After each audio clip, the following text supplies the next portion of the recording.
Hello mga kaibigan! Nandito na naman tayo sa bagong episode ng Ampon Stars. Ngayon, malalaman natin kung sino ang magpapaampon. Kaya tara! Ayan, Mrs. Hello po. Magandang araw po, Boss Tonyo, Ate Ligaya. Magandang umaga. Anong atin? Anong dala nyo ngayon? Nandito po. Oh, pakita natin. Ito po. Oh, pakita natin sa mga audience natin. Wow! Mrs. Po. Ano ho to? Tao po siya. Okay, Mrs. Hindi halata, no, mga kaibigan. Ilang taon na ho ba to? 18 po. Bakit naman ho ngayon nyo lang dinala dito sa Ampon Stars yan?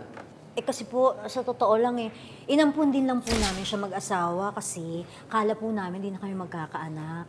Naghahanap po kami, 8 pa.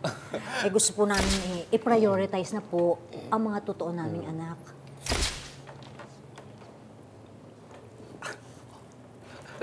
Ang tanong, Mrs. Po. Magkano to?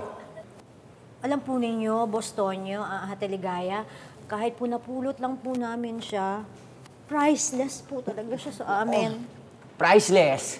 Mrs., paano ho namin maampon niya kung priceless? May point. 50,000. 50,000.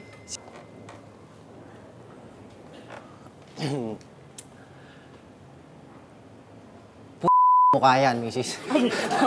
Gusto niyo naman. 5,000! 5,000! Mrs., 5,000. 5,000. Ang baba, ang baba. Mababa! Ganito ho kasi yan. Oh. Yung anak nyo, matanda na. Kailangan ko rin naman ho, malulugi ho ang negosyo namin ni Lab.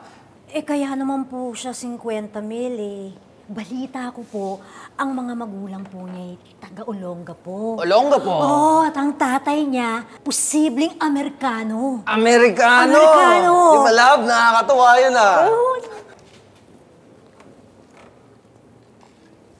Sige ho, Mrs. Mas maganda, bago tayo magtawaran, tawagin natin yung ating expert dito sa Ampon Stars. Expert. Yan. Opo, expert po, Mrs. Ayan, para malaman natin kung totoo bang may lahi ang inyong anak. Lahing Amerikano, legit ba? Okay, sige ready po. na tayo. Opo. Expert. Ito ba? Mrs., saan nyo nga ulit napulot itong bata? Napulot po namin siya sa Nike box po. Nike Sa box? Quiapo Church. Nike box sa Quiapo Magandang Church? tatak yan, Nike, Opo, ha? opo. Nike. Mga anong taon to? Kasi nung napulot namin siya, baby pa siya. Tapos, 18 na siya ngayon. Mga 2005 po yun. 2005. Opo. 2005. Magandang Opo. taon yan, ha? Magandang taon. Naku, Mrs., sorry to disappoint, Pero, wala hong lahing Amerikano itong anak mo. Oh! Pero boss, expert, paano naman yung po nasabi? Kasi naalala ko nung taong 2005, iniwan ko yung baby ko sa loob ng Nike box sa tapat ng Quiapo Church. Ako ho ang tunay niyang ama. Anak! Papa.